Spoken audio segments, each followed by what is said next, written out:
Imagine opening your banking app one morning and seeing a balance that once felt almost impossible to reach. There is no celebration on the screen, no notification telling you that you've crossed into a different financial world, and yet something feels different. The anxiety that used to accompany every unexpected expense begins to fade, your decisions become less reactive, and your attention slowly shifts away from simply surviving the month toward thinking about the years ahead.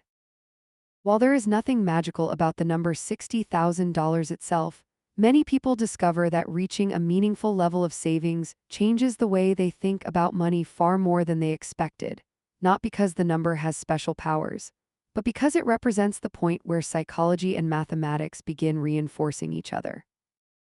The early stages of saving are almost entirely driven by discipline. Every dollar requires a conscious decision to spend less today in exchange for greater security tomorrow.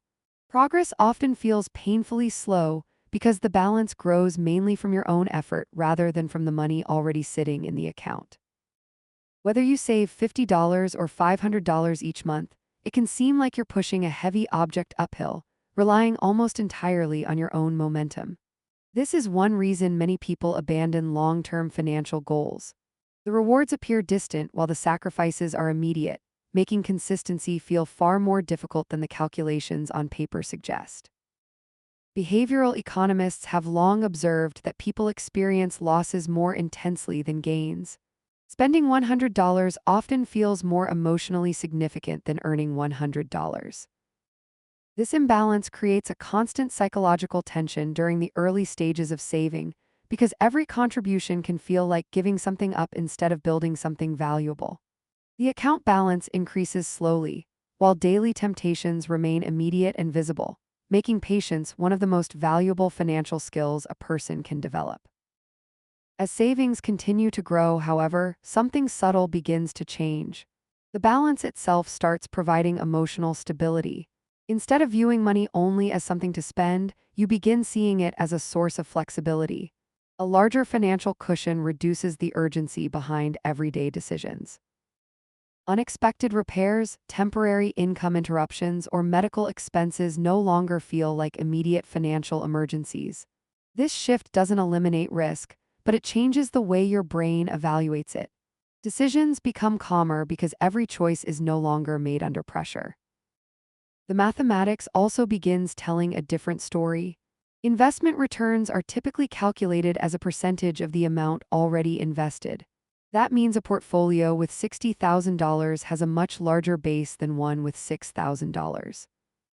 If investments earn the same percentage return, the larger balance naturally produces larger dollar gains. The percentage hasn't changed, but the visible impact has. What once required months of saving can eventually appear through market growth over longer periods, although those returns are never guaranteed and can vary significantly from year to year. This is where many people experience what feels like acceleration. In reality, the laws of compounding have been operating since the very beginning. The difference is that compounding becomes easier to notice once the numbers become meaningful relative to your monthly contributions. During the early years, your deposits dominate the growth. Later, investment gains begin sharing more of the workload. The engine hasn't suddenly started working. It has simply become large enough for its effects to be visible. There is another transformation that receives far less attention. Reaching a significant savings milestone often changes identity. Instead of thinking, "I'm trying to save money," people begin thinking, "I'm someone who builds wealth consistently." That distinction may seem small, but psychologists frequently find that identity influences behavior more reliably than motivation alone. When financial discipline becomes part of how someone sees themselves, consistency requires less willpower because the behavior aligns with their self-image. History offers similar patterns beyond personal finance. Large systems often appear stable for long periods before gradual accumulation reaches a tipping point where change becomes easier to observe. Economic growth, technological adoption, and even population trends frequently follow this pattern. Progress seems invisible until enough momentum has quietly accumulated beneath the surface. Personal wealth often develops in much the same way. The most dramatic changes are usually the result of thousands of ordinary decisions repeated over many years rather than a single breakthrough moment.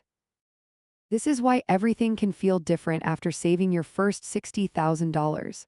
The number itself is not a universal milestone, nor does it guarantee financial independence or future success. Instead, it often represents the point where disciplined habits, growing confidence, and the mathematics of larger balances begin supporting one another. The account no longer reflects only what you have sacrificed. It begins reflecting the system you have built. And in the long run, systems tend to shape financial outcomes more reliably than moments of motivation ever can.